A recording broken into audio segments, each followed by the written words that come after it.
Welcome to Biome Tutor classes. Today I'll be going to discuss photosystem, photophosphorylation and dark reaction. So without wasting time, let's start with question number 1. During photophosphorylation, proton movement occur from ATP for ATP formation. ठीक है, जब photophosphorylation जब होती है तो proton का movement किधर से किधर की तरफ होगा. Stroma to lumen, lumen to stroma, inter membrane space to stroma, cytosol to stroma. It's stroma to lumen. Oxygen evolving complex present in evolving complex present. It is associated with photosystem 2 in thylakoid membrane. It is associated with photosystem 1 in thylakoid membrane, associated with photosystem 2 in lumen, and associated with photosystem 1 in lumen. So it's associated with photosystem 2 in thylakoid membrane. Now the next question is, cytochrome B6F complex transfers how many proton from stroma to lumen for one oxygen molecule. ठीक है, कितने proton का transfer होता है from lumen to stroma by cytochrome B6F complex for synthesis of one oxygen molecule. तो is it 8, 4, 12 और 2? So 8 proton molecules are transferred from stroma to lumen for one oxygen molecule synthesis. ठीक है, अगर इसी जगह proton की जगह आपसे पूछा जाता कि कितने इलेक्ट्रॉन का मूवमेंट होता है, तो इलेक्ट्रॉन का मूवमेंट होता है यहाँ पे 4. एक इलेक्ट्रॉन का मूवमेंट जो होता है 2 प्रोटॉन्स की पंपिंग करता है, तो इसलिए टोटल 8 प्रोटॉन्स जो होते हैं वो स्ट्रोमा से ल्यूमेन में जाते हैं फॉर मूवमेंट ऑफ 1 इलेक्ट्रॉन. ठीक है, coming to the next question. The next question is, which molecular species is the most oxidizing agent? Photosystem 2 in excited state, photosystem 1 in excited state और photosystem 1. सो जब हम Z scheme बनाते हैं तो यहाँ पे सबसे नीचे होता है हमारा फोटोसिस्टम 2. ठीक है, क्योंकि इसकी जो ऑक्सीडाइजिंग प्रॉपर्टी होती है वो सबसे ज़्यादा होती है. जो नीचे की तरफ होगा, जिसकी पॉजिटिव वैल्यू सबसे ज़्यादा होगी, वो आपका मोस्ट ऑक्सीडाइजिंग होगा. यानी फोटोसिस्टम 2 इज मोस्ट ऑक्सीडाइजिंग. ठीक है, now the next is, which ion is not necessary for oxygen evolving complex activity? OEC के लिए कौन सा जो एलिमेंट है वो इंपॉर्टेंट नहीं है? मैग्नीज, क्लोराइड, कैल्शियम और magnesium. So it's magnesium. Magnesium is important for chlorophyll molecule, not for the oxygen evolving complex. Now the next question is, which photosynthetic component participate in proton gradient during photophosphorylation? So photosystem 2, oxygen evolving complex, cytochrome B6F complex or all of the above. So all 3 components are important and they participate important role in proton gradient formation during photophosphorylation. Now the next is, electrochemical proton gradient is developed due to proton gradient and membrane potential. ठीक है, across the thylakoid membrane in chloroplast. जो thylakoid membrane होती है वहां पे आपका proton gradient and membrane potential के कारण इलेक्ट्रोकेमिकल प्रोटॉन ग्रेडियंट का फॉर्मेशन होता है. ठीक है, which statement is true regards to ECPG development in chloroplast? Option A is, both play equal role in ECPG. ठीक है, दोनों इक्वल रोल प्ले करते हैं, proton gradient as well as membrane potential. Second is, proton gradient is more effective in chloroplast, membrane potential is more effective in chloroplast, or membrane potential is more effective in ECPG development in chloroplast. So its correct answer is, proton gradient is most effective in chloroplast. अगर ये ECPG की बात वो mitochondria के case में करता तो उस केस में आपका जो मेम्ब्रेन पोटेंशियल है वो ज़्यादा प्रोमिनेंट रोल प्ले करता है. बट प्रोटॉन ग्रेडियंट जो होता है वो क्लोरोप्लास्ट के रोल में, क्लोरोप्लास्ट में ज़्यादा इंपॉर्टेंट रोल प्ले करता है ईसीपीजी के फॉर्मेशन में. Now pheophytin is different from chlorophyll. It consists 2 hydrogen atom in place of magnesium, 2 proton present in place of magnesium. Pheophytin does not have an phytol chain. Pheophytin does not have cyclic tetrapyrrole structure. So its correct answer is 2 hydrogen atom in place of magnesium. जो आपका pheophytin molecule होता है। Pheophytin molecule में magnesium की जगह पे आपके 2 hydrogen atoms होते हैं। Now the next question is, which photosynthetic component present in oxygenic photosynthetic organism and consists copper as a cofactor? And it's very simple, it's plastocyanin. Plastocyanin जब भी आएगा आपका copper containing photosynthetic pigment होता है। Paraquat और diquat inhibit the photosynthesis as it, ठीक है। Paraquat और डायोकेट किस तरीके से फोटोसिंथेसिस को इनहिबिट करते हैं? By inhibiting electron transfer from excited photosystem 1 to paradoxin, inhibit electron transfer from plastoquinone A to plastoquinone B, inhibit electron transfer from water to photosystem 2, inhibit electron transfer from plastoquinone B to cytochrome B6F complex.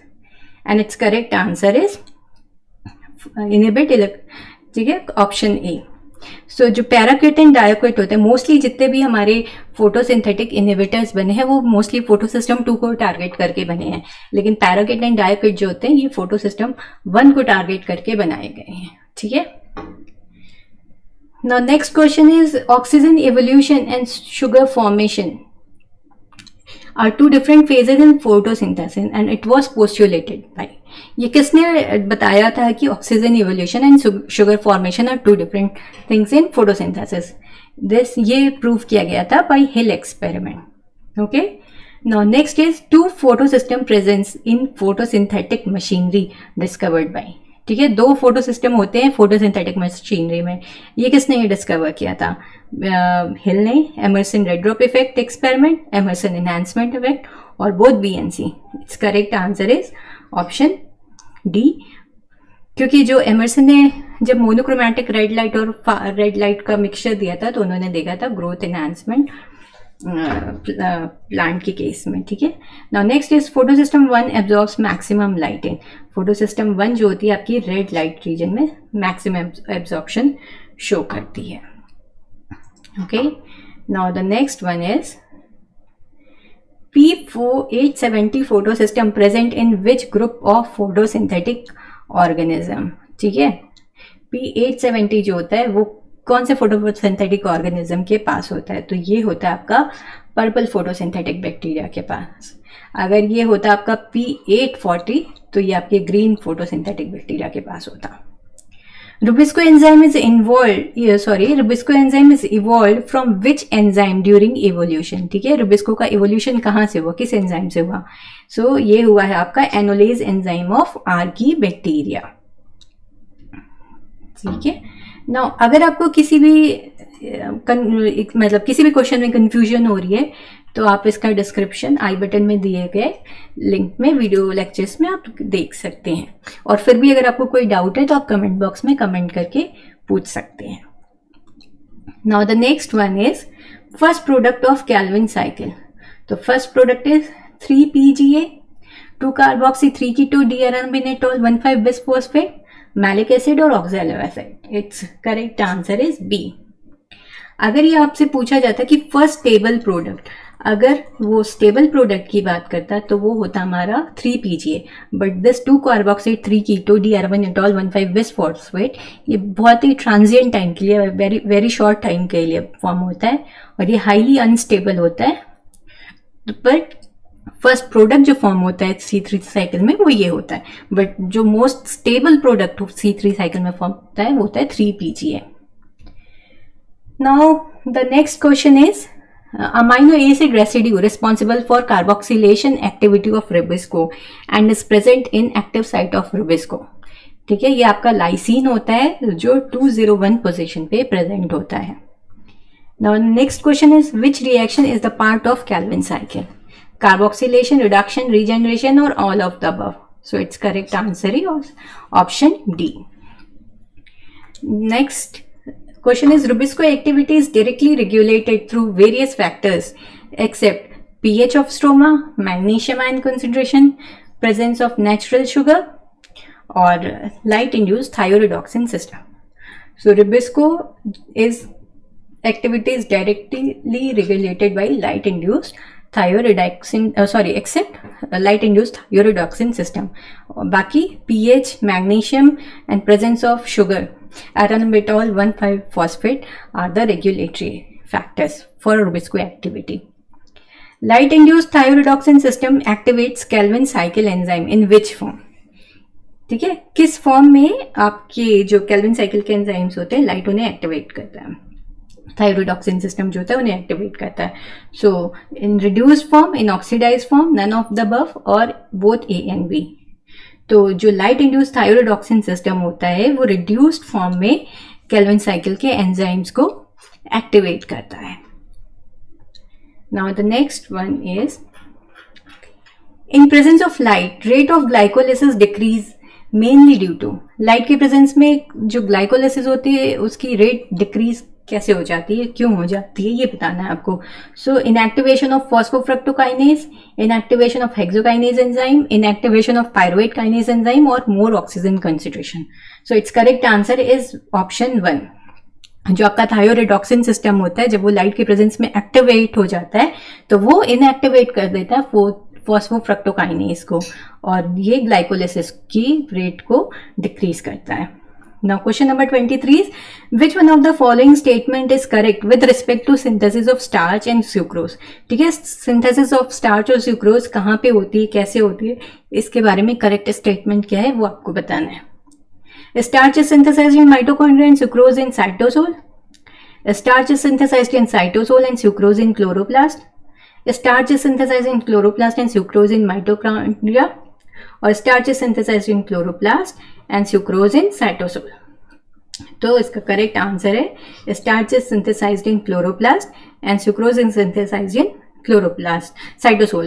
So आप इसको इस तरीके से भी याद रख सकते हो कि starch और sucrose दोनों ही मतलब डबल एस मीन्स दोनों अपोजिट साइड में सिंथेसाइज होंगे और क्लोरोप्लास्ट और साइटोसोल दोनों ही अपोजिट साइड में सिंथेसाइज होंगे. यानी कि स्टार्च आपका क्लोरोप्लास्ट में सिंथेसाइज होगा और सुक्रोज आपका साइटोसोल में सिंथेसाइज होगा. SC. The photosynthetic unit having 250 chlorophyll molecule. Chlorophyll is known as quantasome. Now next question is, now the next one is C40H56O2 is an empirical formula of. तो ये आपका empirical formula होता है xanthophyll का. xanthophyll क्या होता है, oxygenated carotenoid. Emerson effect is related to decrease in photosynthesis in presence of high light intensity. Decrease in photosynthesis when light of two different wavelengths are provided together.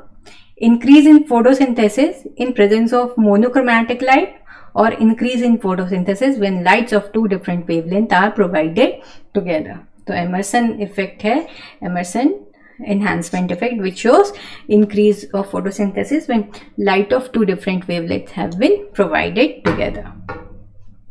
Now the next question is question number 27. If the radioactive carbon dioxide is used in Calvin cycle, then which carbon atom of 3-phosphoglycerate will appear radioactive? ठीक है, आपको ये बताना है कि अगर हम radio active carbon dioxide को यूज करते हैं कैल्विन साइकिल में तो कैल्विन साइकिल का कौन सा जो कार्बन है जब वो फॉस्फोग्लिसरेट मॉलिक्यूल फॉर्म करता है तो उसका कौन सा कार्बन है जो रेडियो एक्टिव मिलेगा. So it's carbon number 3, carbon number 1 और कार्बन नंबर 2 या फिर इनमें से कोई भी नहीं. सो it's correct answer is carbon number 1.